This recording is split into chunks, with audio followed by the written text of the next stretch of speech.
আমরা অধিকাংশ মানুষই একটা বিষয় জানি না যে নামজারি খারিজ করার আগে যে 20 টাকার কোর্ট ফি কেনা লাগে সেই কোর্ট ফি কি বাধ্যতামূলক?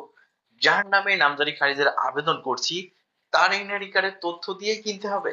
মূলত আপনি চাইলে আপনার এনআইডি কার্ডের তথ্য দিয়েও আপনি কোর্ট ফি কিনতে পারবেন, অথবা আপনি কিনে একসাথে কিনে 4-5টা কিনে রাখতে পারবেন। যখন আবেদন করবেন তখন যার নামেই হোক আপনি ওই একই থানার আন্ডারে, একই উপজেলার আন্ডারে যদি আপনি 10টা কোর্ট ফি কিনে রাখেন, ওই একই উপজেলার আবেদন আপনি ওই 10টা কোর্ট ফি যদি কিনে রাখেন তাহলে 10টা আবেদনই করতে পারবেন ওই আগে থেকে কিনে রাখা কোর্ট ফি দিয়ে।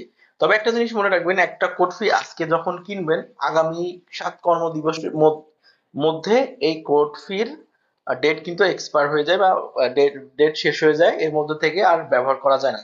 7 দিন মেয়াদ থাকে একটা কোর্ট ফি কিনলে, পরবর্তী 7 দিন পর্যন্ত একটা কোর্ট ফির মেয়াদ থাকে।